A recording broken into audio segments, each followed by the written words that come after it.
이 언약을 어긴 문제를 조금 더 디테일하게 살펴보겠습니다. 모든 문제의 시작이라고 하는 부분입니다. 하나님의 형상대로 인간이 지음받았다고 하는 것을 창세기 1장 26절, 27절, 그리고 창세기 2장 7절을 통해서 이미 설명을 드렸습니다. 그런데 문제가 생기죠. 이 내용을 가장 잘 다루고 있는 것이 창세기 3장입니다. 어떤 문제가 생기는지 좀 보시면 창세기 3장 8절에 그들이 그날 바람이 불 때 동산에 거니신 여호와 하나님의 소리를 듣고 아담과 그의 아내가 여호와 하나님의 낯을 피하여 동산나무 사이에 숨은지라. 하나님의 약속을 어기고 나서 하나님의 음성을 듣고 나서 숨는 일이 벌어집니다. 뭔가 문제가 지금 일어납니다. 창세기 3장 10절에 이르되 내가 동산에서 하나님 소리를 듣고 내가 벌써 숨으로 두려워하여 숨었나이다. 하나님의 목소리를 들었는데 그것이 두려움이 되고 그래서 숨었다고 얘기하고 있습니다. 뭔가 완전히 지금 끊어지고 있는 것을 보게 되죠. 창세기 3장 13절 12절에 아담이 이르되 하나님이 주셔서 나와 함께 있게 하신 여자 그가 그 나무 열매를 내게 주므로 내가 먹었나이다. 왜 따먹었냐고 얘기할 때 질책할 때에 아담은 기가 막힌 얘기합니다. 이 사람은 보통 이렇게 말솜씨가 있는 게 아니에요. 핑계를 자기가 따먹었다고 하지 않고 핑계를 누굴 대냐면 여자를 대는데 더 기가 막힌 것은 은밀하게 그 여자를 지으신 하나님께 됩니다. 하나님이 주셔서 나와 함께 있게 한 여자 그가 나무 열매를 내게 주므로 먹었나니 책임 전가를 누구한테 하냐면 여자와 그 여자를 주신 하나님에게 책임 전가합니다. 하나님이 안 주셨으면 내가 안 떠먹었지 이렇게 되는 거예요. 그러니까 이게 이제 변론을 지금 하고 있는 책임 전가를 계속 하고 있습니다. 창세기 3장 13절에 여호와 하나님이 여자에게 이르시되 네가 어찌하여 이렇게 하였느냐. 여자가 이르되 뱀이 나를 꿰물어 내가 먹었나이다. 이 또한 계속 그러니까 원래 하나님의 영광을 드러낼 인간들이 이렇게 심각한 뭔가 여기저기에서 문제가 생기는 것을 우리가 조금 흔적을 이렇게 볼 수가 있는 것입니다. 무엇보다도 창세기 3장 16절부터 24절에는 인간이 경험하고 있는 모든 문제의 요약이 이 안에 있었어요. 인간의 모든 문제가 여기서 들어온답니다. 일일이 다 설명할 수는 없겠고 그냥 싹 훑으면서 설명하면 16절에 또 여자에게 이르시되 내가 너에게 임신한 고통을 크게 더하리니 임신한 고통을 크게 더한다고 얘기합니다. 여러분 동물들 짐승들이 새끼 낳고 산후조리 하지 않습니다. 벌떡벌떡 일어납니다. 하지만 인간들에게는 유독 임신하는 고통을 크게 더한다고 이게 있습니다. 이게 저주의 내용 중에 하나라는 것이죠. 근데 우리가 또 눈여겨봐야 될 부분들은 뭐냐면 이 고통이라는 단어가 처음 등장한다는 것입니다. 네가 수고하고 자식을 낳을 것이며 너는 남편을 원하고 남편 너를 다스릴 것이니라 하시고 항상 전 세계 모든 여자들의 공통점이 두 가지가 있는데 항상 어딜 가든지 남편 욕한다는 거예요. 늘 남편 욕하고 또 하나 어딜 가든지 남편 찾는다는 거죠. 참 아이러니합니다. 그러니까 여자들끼리 있으면 남편 욕하고 그리고 나서 전화하면 어디야? 항상 질문이 어디야? 물어봐요. 예, 중남미 가도 어디야? 아프리카 가도 어디야? 물어봐요. 항상 여자들은 남편을 원합니다. 이게 저주입니다. 여러분 기억하세요? 저주의 내용입니다. 그리고 남편 너를 다스릴 것이니라. 남편 지도 지 인생 간수 못하는데 이 인생이 여자를 다스리려고 하는 거죠. 여러분 그래서 정말 참으로 안타까운 것은 나이가 들면서 노년의 부부가 참 아름다운 사랑으로 하는 것보다는 의리로 살아가는 경우들이 사실 너무 많잖아요. 어쩔 수 없이 사는 경우들이 많지 않습니까? 여러분 전 세계 가장 심각한 문제는 환경 문제가 아닙니다. 전 세계 공이 가장 심각한 문제를 뭘로 보고 있냐면 청소년 문제로 보고 있습니다. 청소년 문제는 어디에서 나옵니까? 가정에서 나옵니다. 가정 문제입니다. 이 가정 문제가 청소년 문제, 사회 문제 모든 것의 배경이라고 볼 수가 있습니다. 이게 바로 그런 부분을 언급하고 있습니다. 그 다음 구절에 보시면 아담에게 이르시되 네가 네 아내의 말을 듣고 내가 너에게 먹지 말라 한 나무의 열매를 먹었은즉 땅은 너로 말미암아 저주를 받고 땅이 저주를 받습니다. 왜 그렇습니까? 인간이 만물의 대리통치자, 피조물의 왕적인 역할을 하기 때문에 대표자 역할을 하기 때문에 그 인간이 저주받은 것이 그대로 땅에게 연결됩니다. 그래서 어떻게 되냐면 이제 땅은 너로 말미암아 저주를 받고 너는 평생 수고하여 그 소산을 먹으리라. 땅이 너에게 가시덤불과 은근키를 낼 것이라. 내야 될 것을 내지 않고 딴 것을 내게 됩니다. 땅이 오염되기 시작하는 거죠. 이 땅이 오염되기 시작하면 그것이 이제 자연의 문제가 되고 그것이 환경의 문제가 되고 그 환경의 문제는 질병으로 와질 수 있습니다. 또 무엇보다도 평생에 수고하여 그 소산을 먹으리라. 이게 뭡니까? 이게 전 지구적으로 지금 벌어지고 있는 경제의 문제라고 얘기할 수 있습니다. 네가 흙으로 돌아갈 때까지 얼굴에 땀을 흘려야 먹을 것을 먹으리니 지금도 마찬가지입니다. 전 지구상의 경제의 문제입니다. 여러분 창세기 3장 타락 이전에도 인간은 일했냐? 일했습니다. 창세기 2장에 보면 땅을 경작했다는 내용이 나오는데 그 땅을 경작했다는 그 내용 자체가 제사장이 하나님께 예배드리는 그때 쓰는 단어하고 동일한 단어를 사용하고 있습니다. 그래서 타락하기 이전에 인간은 먹고 살기 위해서 경작한 게 아니에요. 하나님께서 허락하신 것들을 관리하고 하나님께 영광 돌리기 위해서 일을 했는데 타락한 이후에 인간은 먹고 살기 위해서 일할 수밖에 없는 존재가 되었습니다. 전 지구적으로 경제의 문제가 이래서 온 겁니다. 그리고 나서 흙으로 돌아간다고 얘기합니다. 이게 무슨 문제죠? 이게 죽음의 문제입니다. 흙으로 돌아갈 때까지. 그리고 아담이 그의 아내 이름을 하와라 불렀으니 그는 모든 산자의 어머니가 됩니다. 여러분 희한합니다. 하와를 만든 이후에 지금까지 적지 않은 시간이 흘렀어요. 근데 이름을 안 지어줬어요. 근데 이름을 지어줄 때 어느 때 이름을 지어주냐? 딱 타락하고 나서 이름을 지어줘요. 우리가 조금 생각해 볼 것 중에 하나는 뭐냐면 이름을 짓는다는 게 뭐죠? 정복한다는 의미가 있지 않습니까? 예, 한번 생각해 볼 필요가 있습니다. 그리고 이 사람이 모든 산자의 어머니입니다. 그래서 그 이후에 모든 산자들은 이 아담과 하와의 그 범죄를 그대로 지니고 태어나는 원죄의 어떤 성향 가운데 태어날 수밖에 없는 부분으로 볼 수가 있습니다. 이게 어떤 이렇게 영적인 어떤 유산이라고 해야 될까요? 유전이라고 해야 될까요? 생각해 볼 필요가 있습니다. 여호와 하나님이 아담과 그의 아내를 위하여 가죽옷을 지어 입히시니라 처음에 나와져 있는 복음의 예표입니다. 여호와 하나님이 이르시되 보라 이 사람이 선악을 아는 일에 우리 중 하나같이 되었으니 그가 그 손을 들어 생명나무 열매도 따먹고 영생할까 하노라 하시고 여호와 하나님이 에덴 동산에서 그를 내보내어 그의 근원이 된 땅을 갈게 하시니라. 이같이 하나님이 그 사람을 쫓아내시고 아예 하나님께서 쫓아내는 일이 벌어진 것입니다. 그리고 에덴 동산 동쪽 그룹들과 두루 도는 불칼을 두어 생명나무의 길을 지키게 하시니라. 절대로 생명나무의 과실을 먹을 수가 없습니다. 이게 뭐죠? 이게 내세 문제. 절대로 영생을 얻을 수가 없습니다. 이게 내세의 문제입니다. 그래서 창세기 3장 16절부터 24절은 인간이 경험하고 있는 모든 것을 그냥 적나라하게 요약해서 정리한 그런 부분이라고 볼 수가 있습니다. 왜 이런 문제가 생길까요? 문제는 이런 수많은 문제가 왜 생길까요? 그 문제의 시작이 창세기 3장에 명확하게 기록되어 있습니다. 창세기 3장 1절에 그런데 뱀은 여호와 하나님이 지으신 들짐승 중에 가장 강교하니라. 뱀이 여자에게 물어 이르되 하나님이 참으로 너희에게 동산 모든 나무 열매를 먹지 말라 하시더냐. 이 뱀이 등장해서 하와를 먼저 이제 꿰매 이렇게 빠뜨린 일이 벌어지죠.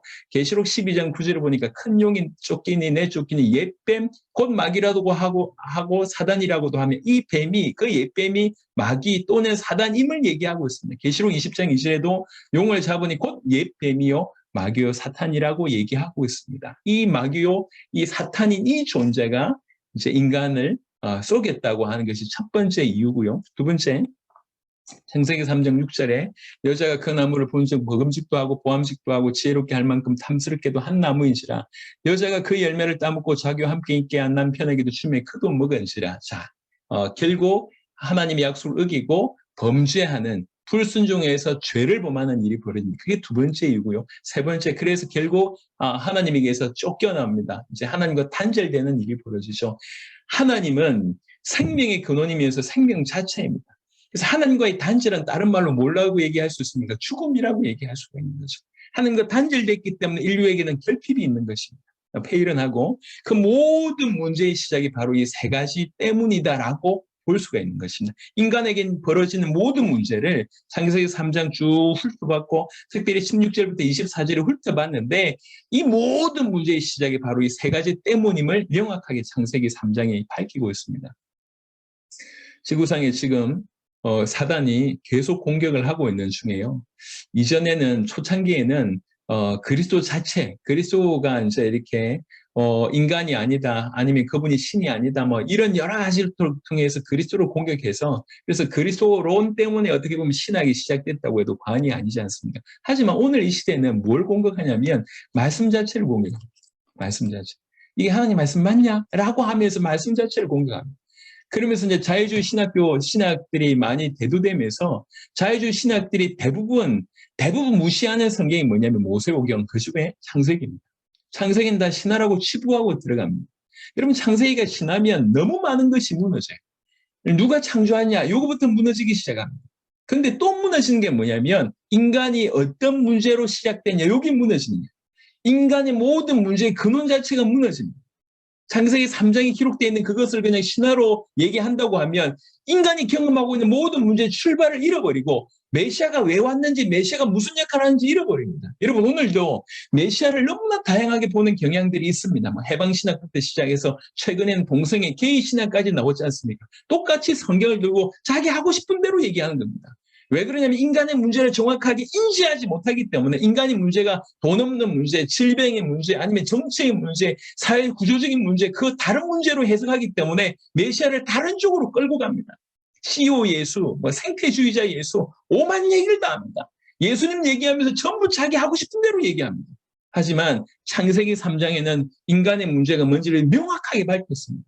그리고 이 문제를 해결할 수 있는 유일한 길은 인간에게 없다는 거예요. 구원의 길이 인간 안에 없다는 거죠. 하나님이 주셔야 된다는 것입니다. 그 하나님이 주실 수 있는 유일한 이름이 메시아라고 성경은 얘기하고 있는 것입니다. 그래서 창세기 3장을 통해서 이 세 가지 문제가 가장 근원이다. 그리고 그런과는 상관없이 이제 이렇게 그날 오신 분들에게 결론적으로 창세기 3장 15절 처음부터 주신 해결책이 내가 너로 여자와 원수가 되게 하고 네 후손도 여자의 후손과 원수가 되게 하려니 여자의 후손은 네 머리를 상하게 할 것이요 너는 그의 발꿈치를 상하게 할 것이니라 하시고 처음부터 여자의 후손으로 오실 이 메시아를 얘기했습니다. 이 메시아만이 우리를 구원하실 수 있는 유일한 길이죠. 모든 문제의 시작입니다. 자, 예, 속도가 나고 있습니다. 감사하네요. 약속한 시간까지 끝낼 수 있을 것 같습니다. 자, 이제 오늘 마지막 강의 6강을 보겠습니다. 자, 그러면 지금 우리는 어떤 상태 가운데 있냐는 거예요. 이걸 우리가 잘 정리해야 됩니다. 지금 인간은 두 가지 각도로 좀 살펴보고 봐야 될 것 같은데 하나는 모든 것을 잃어버렸다. 또 하나는 그리고 지금 이렇게 비참하다. 이렇게 두 각도로 살펴봐야 될 것 같습니다. 지난번에도 여러 번 언급을 좀 드렸는데 중남미의 어떤 나라로 제가 기억납니다. 그 자료를 찾아봐도 없어요. 어떤 나라의 이 대통령이 어제까지 이제 독재하듯이 엄청난 어떤 자금을 횡령하고 하다가 쿠데타가 일어났는지 급히 이 사람이 도망을 한 거예요. 그래서 옆 나라에 가서 그 대통령이었던 사람이 길바닥에서 텐트 치고 있는, 그래서 텐트 치고 그게 누워있는 사진이 올라왔어요. 사진이. 어제까지 대통령이었고, 어제까지 엄청난 돈을 가지고 있었고, 엄청난 영향력을 가지고 있는데 하루아침에 싹 다 잃은 거예요. 모든 것을 잃고 지금 뭐 하고 있냐, 이렇게 비참하게 텐트 치고 있다는 거죠. 각도가 두 가지입니다. 모든 것을 잃어버렸다. 뭘 잃어버렸냐? 그리고 이렇게 비참하다. 어떻게 비참하냐? 이 두 가지입니다. 그래서 먼저는 모든 것을 잃어버렸다고 하는 것은 어떤 걸로 해석할 수 있냐면, 제가 처음에 하나님 형상대로 지음받은 존재가 어떤 존재인지를 설명했습니다. 하나는 영적인 존재고, 예, 하나는 또 왕적인 존재고, 또 하나는 처음부터 자녀였고, 또 하나는 그리스도와 흡사한 존재였다. 이렇게 얘기합니다. 자, 그런데 에베소 2장 1절에 보니까 그는 헛물과 죄로 죽었던 너희를 살리셨도다 되어 있습니다. 헛물과 죄로 죽었었다고 얘기합니다. 모든 인간들은 하나님과 단절되는 순간에 죽은 존재가 됐습니다. 예. 우리 영혼은 멸절하지 않습니다. 멸절하지 않습니다. 근데 성경에는 생명과 죽음을 항상 관계로 풉니다. 하나님과 이제 끊어져 있기 때문에 죽은 존재가 된 것입니다. 굳이 좀 기능적으로 표현을 하자면 영혼이 분명히 살아있음에도 불구하고 살아있는 역할을 못하는 거죠. 무슨 말이냐면 이제 여러분 좋은 핸드폰 가지고 좋은 노트북 가지고 있다 할지라도 전원이 공급되지 않으면 그 좋은 핸드폰과 노트북이 아무짝에도 쓸모가 없습니다. 우리는요 하나님과 연결되어 있을 때 살 존재입니다. 창세기 2장 7절이 그것을 언급합니다. 생기가 그 코에 들어가서 생명이 됐다고 얘기하잖아요. 생기가 들어갔다 이게 성령이 임하신다고 하는 표현하고 똑같은 표현이라고 얘기합니다. 하나님과 연결되어 있을 때 살 존재인데 끊어져 버렸어요. 전원이 공급되지 않는 거죠. 그래서 이 인간이 멀쩡하게 영적인 존재인 인간이 영혼이 있는지 하나님이 있는지 천사가 있는지 지옥에 있는지 귀신이 있는지 아무것도 모르는 존재가 되어버렸습니다. 예, 죽어 있는 거죠. 영적인 존재가 영적으로 죽어 있다. 이게 첫 번째. 그걸 잃어버렸다는 것이죠. 두 번째는 처음부터 하나님의 자녀였다고 얘기했는데 요한복음 8장 44절에 예수님께서 너희는 너희 아비 마귀에게서 났다고 얘기합니다. 마귀의 자녀라고 얘기합니다. 하나님의 자녀였는데 지금은 사단의 자녀가 되어버렸어요. 자, 그리고 그 다음에 갈라디아 4장 8절에 보니까 그러나 너희가 그때에는 하나님을 알지 못하여 본질상 하나님이 아닌 자들에게 종로로 타였더니 히브리 2장 15절에 또 죽기를 무소함으로 한평생 매어 종로로 나는 모든 자들을 놓아주려 하시니 아까 말씀드리기를 인간은 왕적인 존재라고 얘기했지 않습니까? 그런데 지금 어떻게 됐냐면 죽음의 종로로 갈 뿐만 아니라 하나님 아닌 자들에게 종로로 나는 종이 돼버렸습니다. 이런 상태가 된 것. 마귀의 종이 됐고 세상의 종이 돼버렸습니다. 모든 걸 잃어버려서 지금 모든 신분을 다 잃어버려서 그런 것이죠. 자, 더 결정적인 것은 인간이 그리스도와 흡사한 존재라고 얘기했습니다. 그리스도와 흡사한 존재라고 하는 것은 제일 좋은 표현 중에 하나가 뭐냐면 그 정도로 아버지의 영광을 드러낼 존재라고 하는 것입니다. 예. 아담과 하와가 이제 처음에 지음을 받았을 때에 옷을 입지 않았잖아요. 예, 벌거벗었으나 부끄러운 줄 몰랐지 않습니까? 왜 그러냐? 서로를 통해서 그러니까 하나님의 영광을 보니까 그런 것입니다. 원래 인간은 하나님의 영광을 드러낼 그런 존재, 심지어 그리스도와 흡사한 존재였는데 어떻게 됐냐면 모든 사람이 죄를 범하였기 때문에 하나님의 영광에 이르지 못하는 존재가 되었습니다. 절대로 하나님의 영광에 이를 수가 없는, 절대로 도달할 수가 없는 그 하나님의 영광을 드러낼 수 없는 존재가 되어버렸습니다. 모든 걸 잃어버린 것입니다. 인간에게 있어서 가장 고귀하다고 할 수 있는 그 모든 것을 싸그리 잃어버렸습니다. 싸그리 잃어버리고 그러면 지금 어떻게 됐냐 말이에요. 어제 대통령이었던 자가 대통령에서 잘리고 그 다음에 모든 권세에서 잘리고 그리고 모든 돈을 다 잃어버리고 지금은 어떻게 됐냐 말이에요. 저 땅바닥에서 비참하게 살고 있는 그 아까 말씀드렸던 그 대통령처럼 지금 우리 인간은 어떻게 돼 있냐 말이에요. 그게 성경 요소의 인간의 비참함을 얘기하고 있습니다. 창세기 1장 2절에 땅이 혼돈하고 공허하며 흑암이 깊음이 있고 하나님의 영은 수면 위에 운행하시니라. 이게 뭐 이제 신학적으로 얘기할 때는 얘기할 것이 많지만 그냥 다 패일은하고 빛이 없는 상태가 이 상태입니다. 빛이 없으면 어둡습니다. 빛이 없으면 이제 혼란스럽습니다. 빛이 없으면 공허합니다. 이게 빛 없는 상태입니다. 참된 빛 없는 인간의 마음 상태도 이 세 가지라고 표현할 수 있습니다. 왜 사람들이 자살할까요? 어두워서 자살합니다. 캄캄해서 자살합니다. 감정이 어둡고 상황이 어둡고 의지가 어둡고 어두워서 자살하는 거예요.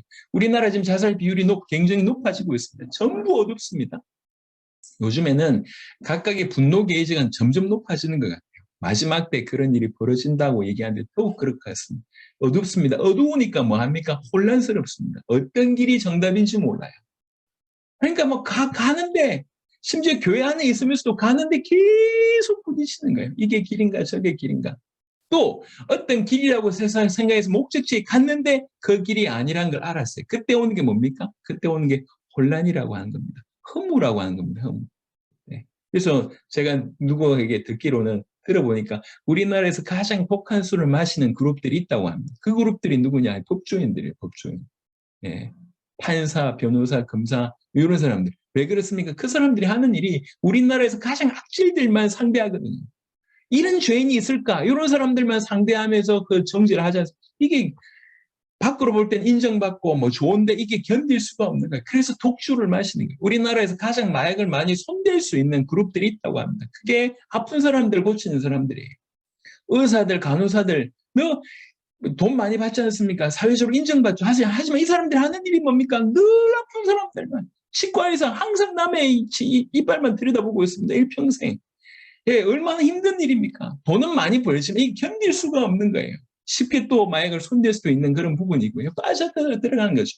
뭔가 의사가 되면 될 줄 알고 회사 CEO가 되면 될 줄 알고 뭔가 됐는데 그다음 무너집니다. 여러분 가난하고 죄송합니다. 가난하고 무능한 사람들이 짓는 죄의 수준과 똑똑하고 성공한 사람들이 짓는 죄의 수준이 틀립니다. 이게 틀려요. 매 꼭대기까지 올라갔는데 이 길이 아닌 거예요. 예, 그래서 성공한 남자들이 더 많이 타락하잖아요. 아, 이거 뭐 보고 또 비난하실 수 있는데 대부분이 그렇다는 얘기입니다. 비난하는 게 아니고. 그래서 여러분 생각을 해보세요. 왜 이러냐 말이에요.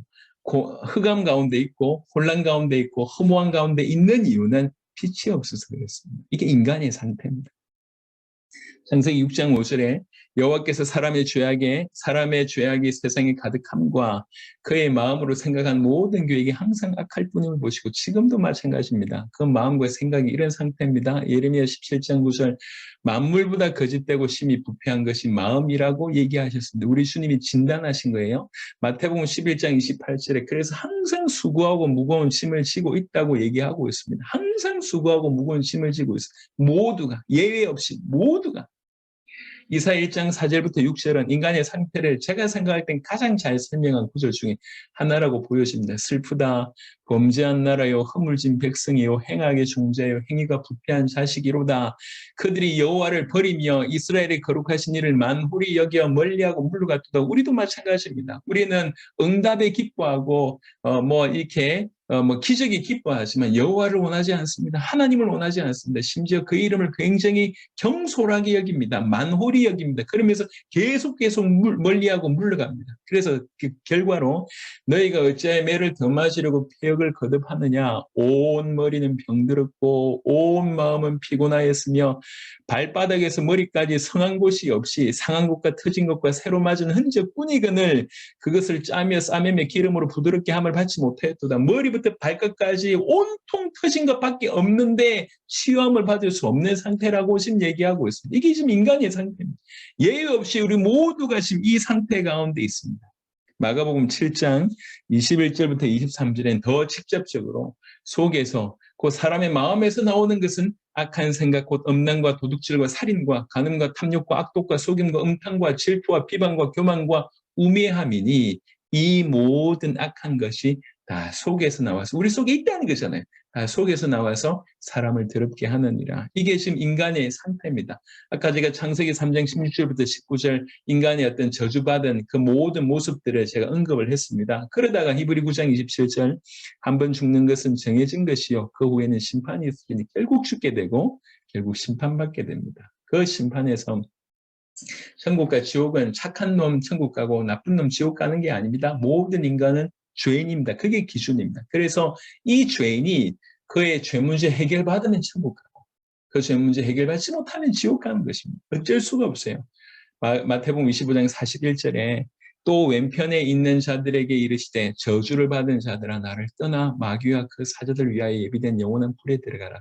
여러분 지금 과학이 암만 발달해도 성경에 정하는 이것이 진리임을 받으시길 바랍니다. 천국과 지옥이 분명히 존재하고 있습니다. 그리고 올바로 예수님을 구주로 영접하지 못해서 믿지 못하면 그 죄가 해결되지 않기 때문에 그 죄값으로 결국 저는 심판을 받게 되어 있다고 성경은 얘기하고 있습니다. 자, 모든 것을 잃어버렸습니다. 왕이었던 인간이 종이 되고 영적인 존재였던 인간이 죽어버렸고 하나님의 자녀였던 인간이 사단의 자녀가 되고 하나님의 영광을 드러낼 그리스도와 흡사한 존재였던 인간이 완전히 죄인이 되어서 하나님의 영광을 도무지 드러낼 수 없는 이러지 못하는 존재가 되었습니다. 그리고 지금은 말로 다 할 수 없는 비참함이 그의 마음과 그의 생각과 그 모든 것들이 쭉 되고 있습니다. 머리부터 발끝까지 온몸이 병들어서 어떻게 감당할 수 없는 그런 상태 가운데 있습니다. 이게 현재의 상태입니다. 이 상태에 우리 안에 구원의 길이 없습니다. 우리 안에 0% 구원의 길이 없습니다. 그래서 구원은 외부에서 와야 돼요. 외부에서 오셔서 우리를 건져내셔야 됩니다. 이 상태 가운데 있기 때문에. 3번은 말씀드렸듯이 흐름과 예외로 그날 오신 분들한테 주시는 복음의 메시지입니다. 이런 가운데 하나님께서 주신 답이 있습니다. 여러분 성경은 문제가 하나다라고 얘기합니다. 유일한 문제, 하나님을 떠나서 왔다는 거죠. 왜 하나님 떠났냐고 얘기할 때 죄 때문이고 왜 죄를 범했냐고 얘기할 때 사단이라고 얘기할 수 있지만 크게 볼 때 하나님 떠나서 모든 문제가 왔다고 얘기하고 있습니다.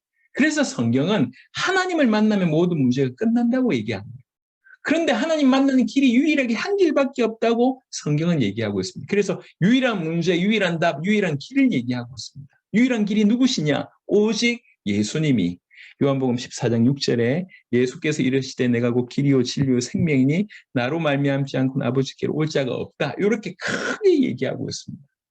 조금 구체적으로 보면 유일한 문제 요한복음 15장 6절에 사람이 내 안에 거하지 아니하면 가지처럼 밖에 버려져 마르나니 사람들이 그것을 모아다가 불에 던져 사르느니라. 이것이 유일한 문제입니다.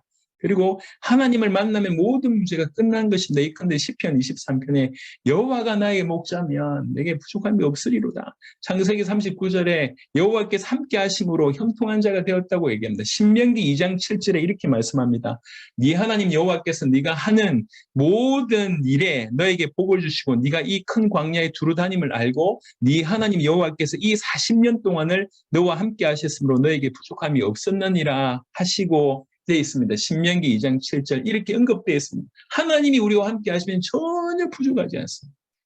유일한 길이 한 길밖에 없습니다. 이사야 7장 14절에 그러므로 주께서 친히 징조를 너에게 주실 것이라. 보라, 처녀가 잉태하여 아들 낳을 것이요 그 이름을 임마누엘이라 하리라. 자, 이 길이 누구십니까? 누가 그리스도이신가? 요한복음 14장 6절을 통해서 말씀을 드렸습니다.